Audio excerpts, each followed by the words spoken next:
I think, Ken, I'd like to start with you with the perhaps the most sort of question that it throws up, which is, why Dennis Potter did choose to revisit To revisit? Yeah. Well, he said that he came across a cutting or received the information that she had paid this visit to New York in 1932 and was celebrated at Columbia, but she'd taken with her her son, who Dennis didn't regard as a good basis of her character because he was some kind of right-wing figure, and he then went from there. He also says, and he maintained the story, that he then wrote that script in 4.5 days, but you can believe that or not, it doesn't really matter. And what we were trying to do at that period was to sort of break into movies, having spent already quite a long time in television, and fortunately, but in the end not that fortunately, EMI had this deal with Universal in America, which had already produced 2 or 3 movies, none of them particularly memorable, and probably Dreamchild was the most interesting subject they had or they liked, but unfortunately the timing coincided with EMI and Universal falling out, so it never got proper attention and proper distribution. But we did go through, in a sense, a very, I wouldn't say indulgent process, for a movie. We were allowed to find it in post-production, and we found it with a sort of committee which maybe was slightly unwieldy. There was Gavin, there was myself, there was another producer who was an American, and there was Dennis and Verity Lambert, who of course had a great status in television as the person who originally produced Doctor Who, had moved through Thames into this temporary association of being, having a slate of movies. So there we were in a rather good and sort of indulged position. But there were aspects of that post-production which were not as indulged as one might have hoped, given the complexity of that piece and the number of choices. And I was reminded tonight, seeing it again, just how many choices we could have made different directions within it, because it isn't, in the end I think it's a very homogeneous and moving piece, but there are various junctures where it could have taken a different turn. And something which is historically kind of not known and was only really hinted at recently in an article in Sight and Sound, is that what you see tonight, what you saw tonight, lacks a significant character and a significant actor. That is, we have a Mrs. Liddell, who apparently, although she has 3 children, has no husband. And that was not always the case. Originally, she did have a husband. He was played by no less a figure than Nigel Hawthorne. And what we have, if we want to watch them, although the quality will look terrible compared to the quality of Billy's film, we have 2 visually rather crude examples of scenes that were removed by a kind of consensus that wasn't that general. That's to say, I think Gavin was never that happy with what happened, which ended with Nigel Hawthorne no longer appearing in the film. And there's a key scene which is referred to in the version about her mother having burnt the letters, and the scene, which we may or may not, we probably will show 2 versions of it, played that out with some other nuances. Did you feel indulged? Because this was your first feature film, wasn't it? Although you had a very distinguished career in television. Sort of, yeah. There was one I made for David Putnam, but before that, but it was meant to go to television. It was shown sort of briefly in the cinema, but yeah, that was my first proper movie. And we had the view at that time that a film is a film is a film, and that the British film industry is alive and well and living in television. You take the words out of my mouth, Ken. No, I remember Ken making that observation at the time when people were saying, oh, it's only television. And Ken said, and people were always saying, oh, like a phoenix, the British film industry rises again and then falls 20 minutes later. It's always like that. It's up and down all the time. And Ken said, the British film industry is alive and well and living in television. And there was a great deal of truth in that. A lot of very good stuff was made for television that you couldn't make for a feature film. You couldn't get the money for it. You wouldn't get the time for it. There were kinds of subject matter that television was brilliantly apt to deal with. And Dennis hadn't, at that time, made, I think this was his first feature, wasn't it? Well, I think we'd already Actual made a cinema remake of a play that the BBC banned, Brimstone and Treacle. We made a movie version of that with Sting instead of Michael Kitchen, and that exists as a movie and did very well. But in general, we'd stuck to television. But we had, in my view, then and now made movies, one of which Gavin made, another Dennis Potter piece called Cream in My Coffee, which was a big success here a couple of weeks ago. So we thought we were in film, and this was one way of trying to prove it. One of the obvious cinematic elements is, of course, Mr. Williams' involvement, having very quite recently, before making that, won the Oscar for the cinematography on Gandhi. I mean, that's a huge, big production. I mean, bringing him on board. Well, that was a huge plus for us. Yeah. Wasn't it? Huge. And the look of the film is very. I love the beginning, but that wonderful scene. I had to remind myself that this is a kind of pre-digital age of that brilliant fantasy sequence at the beginning with what looks like water is in fact, you said, silk and glitter. Billy's too modest to say, but I think that's just magic. I think It he really did is. fantastic. That's all lighting, really. Well, it's production design as well, of course, Roger Hall, which I think is fantastic throughout. But Billy lit it, and you can't do sets like that and hope that they'll just work by switching on the 100-watt. And it derives, that whole concept derives from, I suppose I was influenced by Fellini, who's got a scene in Casanova like that with rippling plastic. But, Roger took it away, Billy lit it. It just works magically well, I think. And I'm so grateful to all of the many collaborators that we had. You can't make a film like that, which is so complex and so, in many ways, rich. That's not a compliment to it. It just happens to be full of things. Unless you have 10 or 12 really ace heads of department who know exactly what they're doing and can tell me what a stupid idiot I am, and they're going to get it right. And of course, it looks much more expensive than it is, I have to say. Yeah.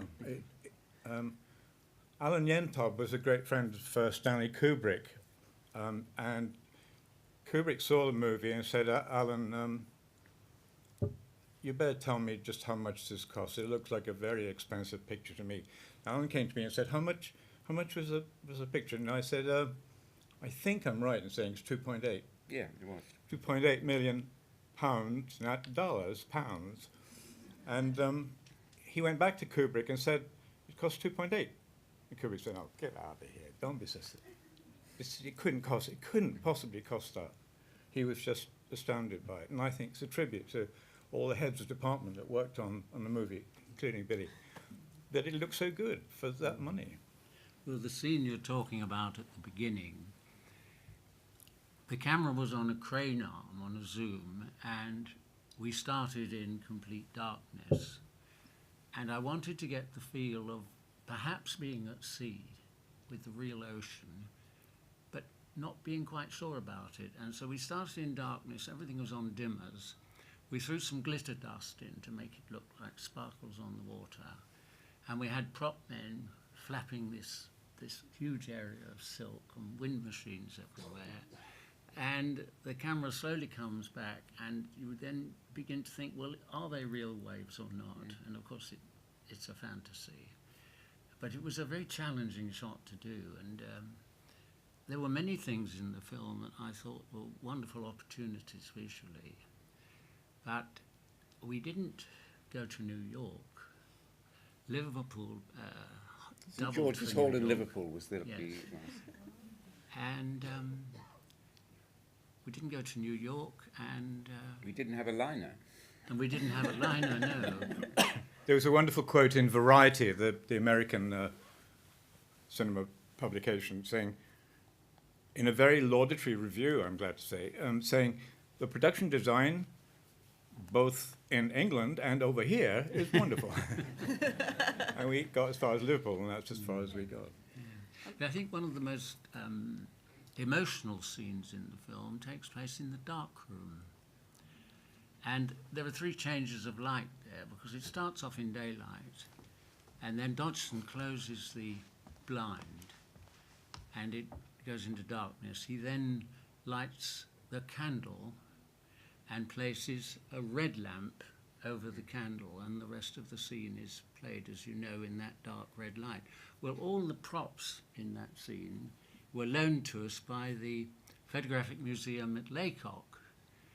And when we came to do the scene, and I saw this red light, I said to my gaffer, "Can you find me a filter, that colour?" Which he did.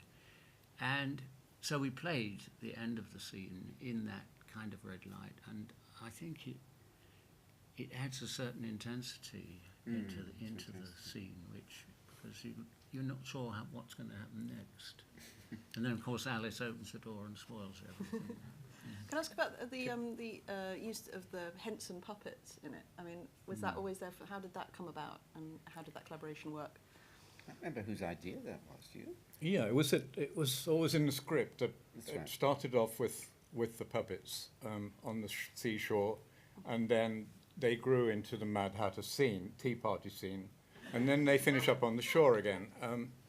That was always in the script. The only thing that we did that changed it was that actually the opening puppet scene on the shore was about 7.5, 8 minutes long. I said to Dennis, "Look, people will start thinking this is an animated cartoon if you give them like 8 minutes right up the front. We've just got to cut it down." But I will say this for Dennis, you know, if he gave him an idea that he thought worked better, then he didn't stand in the way of it. And he often had the reputation of being extremely difficult to work with and so on, but he was very flexible when it came to seeing things that would work pretty well. So that we cut that right back, actually, that opening stuff on the... And it was the first time the Henson organisation had done anything outside the Muppets. Yeah. It's But around the same time loved as doing Labyrinth, it. isn't it? So they were starting to move into Yes, slightly darker territory. But I mean, I that's have right. to say, watching it, I find the Mad Hatter absolutely terrifying. I think if I'd have been a child watching it, I'd just been scared. Yes, I think the witless. PG certificate, I'm glad it got that, but quite a lot of parental guidance. Were there parents? I mean, at the time, was there a problem with parents taking their children along and? Well, the classification system Traumatised was for quite life. different from what it is now, and I think PG was a very generous classification. Yeah. But Jim Henson and his merry men and ladies were just fantastic. We spent about 7 or 8 weeks preparing all that stuff with the puppets, so that wasn't part of the actual shoot. Then we shot them, of course, but they had to rehearse all the stuff. When you see the table in the dining room, when she's having a fantasy, and the table gets bigger and bigger and bigger, and the phone is on the end of it, and the mad creatures are all at the other end of the table. There are about 4 or 5 people under the table going like this. It was just the maddest scene, but they were brilliant. I mean, such a big part of the movie, I think, or that animation, and the menace of the creatures and the comedy of the creatures. I think that mixture of comedy and threat, which is obviously part of the flavour of the film, was much. Yes, and it's a very original flavour to give any bringing alive of Alice in Wonderland that I'm aware of, because you know the traps into sentimentality with those figures is very easy, and that's rather kind of tough love is as close as you get to the sentimentality, and it is really quite sinister throughout. Right. I wanted just to talk about. Do you want to talk about? Yeah, the director's cut and how happy you were with the final film, and what compromises perhaps you had to make along the way. Well, you always make compromises in every movie. You can't make the perfect movie in your head. It doesn't exist. You've got 70 or 80 people collaborating with you, apart from the impossible producers, of course. So you have to compromise, and often out of that comes very good things. But I was disappointed, particularly in the loss of the Dean of Christchurch, i.e. Jane Asher's husband, played by Nigel Hawthorne, because that was a real crux. It was a big fight with the producer, Verity Lambert, to whom every other accolade must be paid, because she got the film made, really, with Thorny MI. But she fought us about Nigel, and she was very dismissive of him, and Dennis wanted him cast, I wanted him cast, I think Ken was happy with it, and I thought I loved him, and he was in a lot of scenes, and every time we showed the rushes and Verity was there watching Nigel, she would say, "Oh my God, look at that.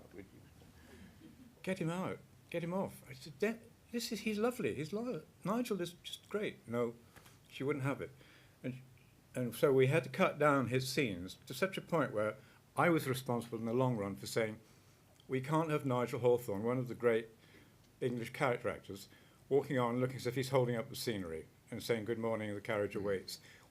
Either he's in or he's out altogether. She said, okay, get him out. I wrote to him, obviously, to apologise and to explain what had happened without pointing the finger of scorn at too many people. And he wrote me the most sweet letter back, saying no hard feelings. These things happen in the movies, because he was just a great man. And I was so sorry not to have him in the film.